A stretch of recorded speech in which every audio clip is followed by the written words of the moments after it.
반갑습니다. 오늘 말씀으로 삽시다. 고린도후서 8장 16절에서 24절입니다. 바울에서 신서를 보며 바울에게는 좋은 동력자들이 많다는 걸 볼 수 있습니다. 고린도후서를 같이 쓴 디모데가 있고, 또 본문에 나오는 디도가 있고, 또 이름은 밝혀지지 않지만 바울의 좋은 동력자들이 또 있습니다. 바울에겐 이런 좋은 동력자들이 함께 하면서 바울이 이방인의 사도로 이방 지역을 다닐 때에 바울을 도와줬습니다. 그래서 바울의 서신서 끝에 보면 바울이 이름을 열거하면서 그들에 대해 감사하고 그리고 그들의 이름을 기념합니다. 그런 좋은 동력자만 있었던 건 아니고, 많은 사람들이 바울을 배신하고 돌아서서 욕하고 시비를 거는 사람들도 많았습니다. 그럼에도 바울은 바울의 그 이방인을 향한 복음을 전하는 사역을 멈추지 않았다는 겁니다. 그리고 이렇게 좋은 동력자들을 계속 일구어 갔다는 겁니다. 우리가 알고 있는 디모데만 해도 또 디도도 바울에게 영향을 받아 좋은 일꾼으로 세워진 사람입니다. 정말 바울은 위대한 일꾼입니다. 이런 위대한 일꾼하고 같이 동력했던 사람들도 그렇게 위대한 일꾼들로 자라갔겠죠. 동력자란 말 혹은 동료이란 말, 우린 잘 안 쓰는 단어인데, 근데 예전에 옛날 사람은 잘 썼습니다. 그리고 성경 오늘 본문에 나오고 있고요. 23절 보면 디도에 대해서 나를 위한 나의 동력자, 또 그 앞에는 동력자.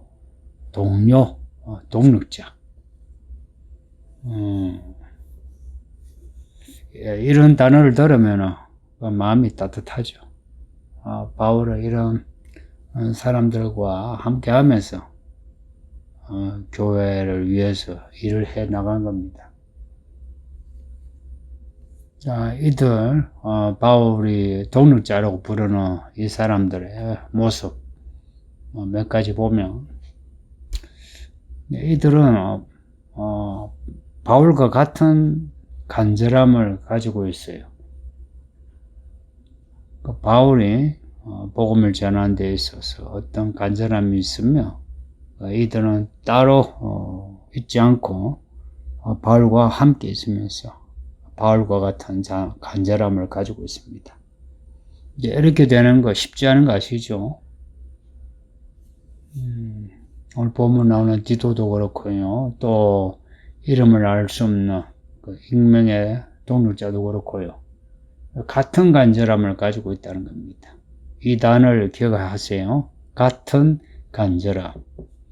고린도 교회를 향한 간절함, 혹은 지금 바울이 하고자 하는 예루살렘 교회를 향한 연보, 선교든지 구제든지 그 일에 대한 간절함,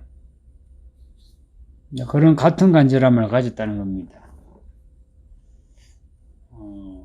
이런 간절함은 단지 고린도 교회를 향한 선교를 향한 이렇게 단편적인 간절함은 아니겠죠.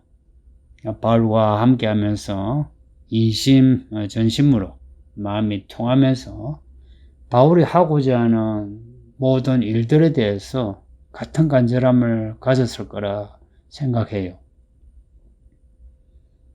마찬가지로 서울기는 교회 성도님들, 특히 직분을 맡은 교회 일꾼들, 저와 같은 간절함을 가져주세요. 저는 또한 그리스도가 교회를 향한 그 간절함, 저도 가지면서 목회해야 되고, 이제 여러분은 저와 같은 간절함을 가지고 제가 목회하는 말씀을 전하는 이 방향으로 같이 해줘야 해요. 이게 교회 일꾼이 해야 할 일입니다. 제 간절함은 교회 모든 성도가 처음 익은 열매로 자라는 겁니다. 그래서 예수님 오실 때 변화되어 올라가는 겁니다. 이제 그게 가장 큰 간절함, 처음이지 마지막에 간절함이라 할 수 있어요. 만일 여러분에게 뭘 하라, 제가 지시를 해도 이런 간절함 때문에 하는 것이고, 뭘 하지 말라, 아니면 뭘 해줄 때 왜 했느냐고 지적하는 것도 이런 간절함입니다. 자주 말씀드리지만 교회 생활의 목적은 구원이에요. 믿음 생활의 목적은 구원의 열매입니다. 좀 이렇게 두루뭉실한 말이지만 아주 실제적인 말이에요. 고린도 교회에게 헌금하라고 하잖아요.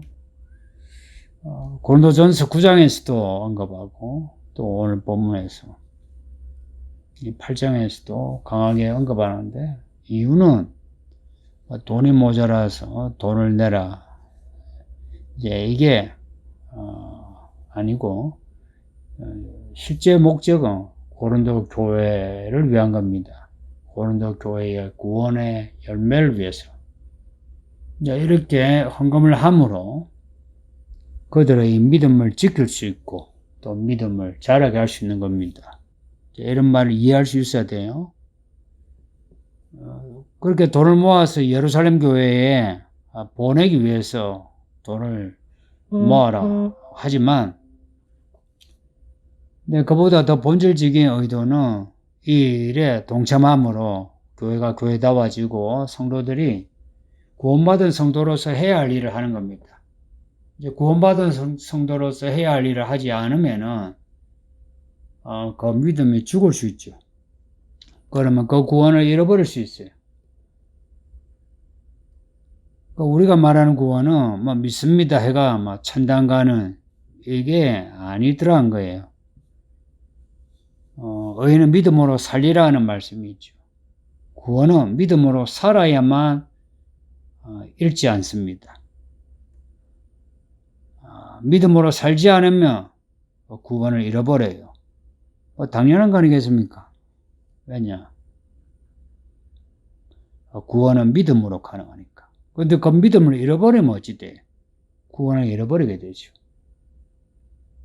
그래서 그 믿음이 말씀을 따라 살아가는 게 그 믿음입니다. 이 믿음은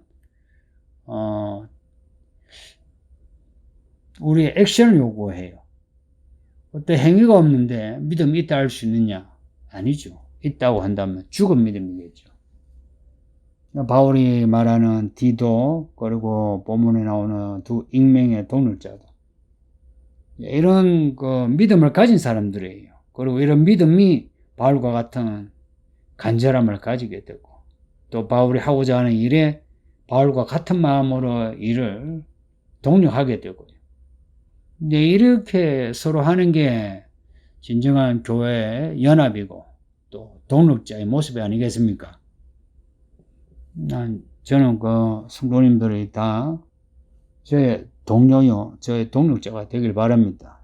이 서울이기는 교회에 있으면서 이 교회 목사인 저와 동력하지 않고 동료가 아닌데 어떻게 하나님의 일을 거둘 수 있습니까? 할 수 있다 생각하세요? 사실 논리적으로도 가능하지가 않아요. 그 다음에 성도들에게, 교회들에게 칭찬을 받는 사람들이에요. 이 사람들이 18절에 보면 디도와 함께 형제를 보내는데, 이 사람이 모든 교회에서 칭찬을 받는 사람이라 합니다. 모든 교회에서 이 사람들에 대한 칭찬이 한 교회만이 아니라 여러 교회에서 칭찬이 있다는 겁니다. 무엇으로 칭찬을 받느냐? 보면 복음으로 칭찬을 받은 사람이에요. 복음으로서. 18절에. 이 말이 특이하죠. 복음으로서. 뭐 구제를 많이 했어. 뭐 지식이 많았어. 아니면 범사에 뭐 봉사가 많아서 뭐 헌금을 많이 했어. 이게 아니고 복음으로서 칭찬을 받는다는 거예요. 복음으로서. 그 복음의 내용을 생각해 보세요. 아까 말했던 몇 가지 그 내용을 다 포괄하면서 그 이상의 내용을 가지고 있죠. 그리스도인이 된다는 건 그런 겁니다. 뭐 예배를 잘 드린다. 뭐 교회 일을 잘한다. 헌금을 잘한다 하는 단편적인 행동을 잘하는 사람이 그리스도인이 아니고 그리스도인으로서 모든 면에서 온전한 사람이 좋은 그리스도인이죠. 이제 세상에서 칭찬을 받는 것과는 좀 다른 칭찬이겠죠. 복음으로 칭찬을 받는다는 것은 복음으로 살아가니까 혹은 복음을 잘 전하니까 이것이 기본적이죠. 이런 모습이 사람들에게 나타날 정도란 거예요. 그래서 칭찬을 받더란 겁니다. 성도님도 여러분도 복음으로서 칭찬을 받는 성도가 되어주세요. 뭐 모든 교회에서 칭찬을 받는 사람은 아니라도 적어도 서울에 있는 교회 안에서라도 칭찬을 받아줘요. 칭찬을 받으셔야 돼요. 같은 교회 성도들에게 칭찬을 받지 못하는 사람이 하나님에게 칭찬을 받을 수 있을 것 같습니까? 만약 이 교회 모든 성도가 다 갈아지고 혼자만 알곡이라면 사람들에게 칭찬을 안 받을 수도 있죠. 그런데 그렇진 않아요. 이 교회 성도들은 그래도 같은 방향으로 구원받고 구원의 열매를 향해서 가는 사람들입니다. 이 점 무시하지 마세요. 가끔 시기가 있고 교만한 성도들이 지 혼자 잘난 듯이 믿음을 가진 것처럼 하고 성도들을 가벼이 보고 무시하는 경향이 있는데 당신 조심해요. 그러다 죽어요. 이렇게 좋게 말할 때 잘 들어요. 성도들에게 칭찬을 받으세요. 저는 여러분이 저를 목사로서 인정을 하지 않는다. 첫째는 제게 문제가 있다 생각을 해요. 그래서 여러분의 칭찬, 인정을 저는 받는 것이 목사로서 기본이라 여겨요. 그럼 제가 여러분에게 어떻게 해야 돼요? 뭐 알랑알랑 아불하고 백화점 뭐 점주가 고객을 모시듯이 그렇게 해서 제가 인정을 받으려고 해요. 복음으로서 하는 겁니다. 복음으로서. 저도 복음으로서 칭찬을 받아야 하고 여러분도 성도들에게 복음으로서 칭찬을 받는 것을 가져야 돼요. 그렇게 해주세요. 시간이 지나면 부러진 씨가 싹이 나고 열매가 나죠. 그 열매를 이제 따먹잖아요. 하나님은 그걸 원하시는 겁니다. 우리가 말씀을 뿌리셨으면 그 말씀의 열매를 따시길 원해요. 이게 하나님이 협량하시는 하나님의 양식이죠. 구약에 하나님의 양식이 나와요. 그 제사에서. 하나님이 이 교회에서 양식을 원하세요. 우리가 복음으로서 살아감으로 성도들의 칭찬을 받죠. 그게 하나님의 양식이에요. 그로 인해서 하나님의 이름이 높아지는 겁니다. 지금 성도들에게 칭찬을 받는다는 거, 이 땅에서 중간평가 받는 거라 생각하세요. 이 교회에서 칭찬을 받지 못하는 것에 대해서 변명하면 안 됩니다. 뭐 사람들은 잘 몰라. 하나님만 나를 알아. 그런 소리 하지 마세요. 그런 소리 하는 당신이 모세나 뭐 엘리야 같은 사람이에요? 예수님이에요? 다른 사람 모르고 하나님 아신다고? 아니에요. 제가 여러분을 알아요. 진짜 저는 여러분을 알아요. 여러분 서로 간에 알만큼 알잖아요. 근데 사람은 몰라. 뭐 하나님만 날 알아. 이런 말은 궤변이고요. 정말 치기가 가득한 말이에요. 교회를 가벼이 보는 말이고요. 다른 성도를 우습게 보는 말이에요. 다른 사람의 칭찬을 받지 못하면 성도님들 분발하세요. 이 교회 작은 성도들 작은 예수들이에요. 그리고 본문에 나오는 바울의 이 동역자들은 바울과 동행했습니다. 19절에 그는 우리와 동행한 자라. 이 디도에 대한 말인데요. 뿐만 아니라 디모데에 대한 말이고요. 오늘 본문에 나오는 익명의 두 동역자에 대한 말이고요. 동행한다는 거 아시죠? 에녹이 하나님과 동행하더라. 여러분 하나님과 동행하고 싶으신가요?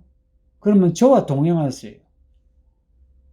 제가 가는 길이 복음을 비껴나서 세상으로 간다면 저와 동행하지 않고 떠나도 돼요. 근데 제가 복음으로 가고자 하는데 저와 동행하지 않는다는 것은 그 여러분의 문제예요. 여러분의 문제예요. 저는 이 부분을 확실하게 말하고 싶은 거예요.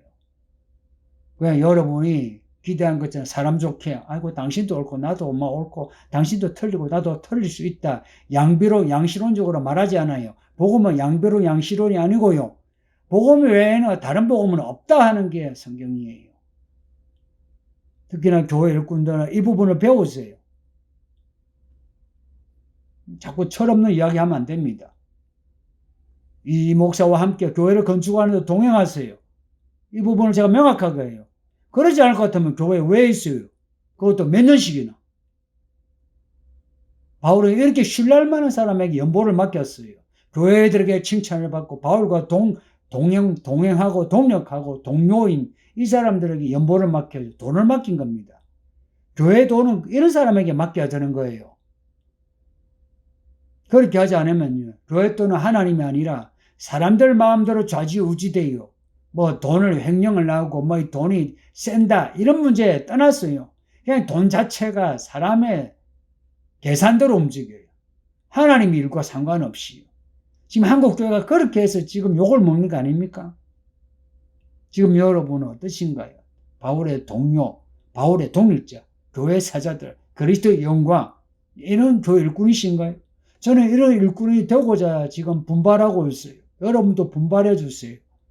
저는 뭐 바울에 비하면 디모데에 비하면 디도에 비하면 세 발의 피도 안 되지만 그래도 깨달을 만한 믿음으로 그 방향으로 가고 있어요. 그럼 여러분도 그 방향으로 가야 돼요. 이렇게 같은 방향으로 가고자 할 때 우리는 동료요 동역자가 되는 겁니다. 그러니 저의 동료가 되고 동역자가 되어주세요. 그리고 이 교회 사자들이 되어주세요. 그렇게 할 때에 저나 여러분은 그리스도의 영광이 됩니다. 그리스도의 이름을 세상에 나타내는 하나님의 종들이 된다는 겁니다. 서울이기는 교회 성도들이요. 그런 사람이 됩시다. 기도합니다. 아버지 하나님 감사합니다. 오늘도 말씀을 읽게 하시고 듣게 하시니 평생 말씀대로 살게 해주소서. 끝까지 말씀대로 살게 해주소서. 서울이기는 교회가 작고 약하지만 그러나 같은 방향으로 끝까지 감으로 예수님 오실 때에 혼란에 변화되어 천국에 가게 해주소서. 지금 당하는 일들, 그 일들이 심상치 않은 걸 알게 하사 엎드려 기도하여 하나님께 간구하여 하나님의 손길로 해결되게 하시고 하나님의 특별한 보호하심으로 끝까지 믿음 생활 잘하게 하옵소서. 예수님 이름으로 기도옵나이다. 아멘. 예, 오늘도 평안하시고 믿음으로 사세요.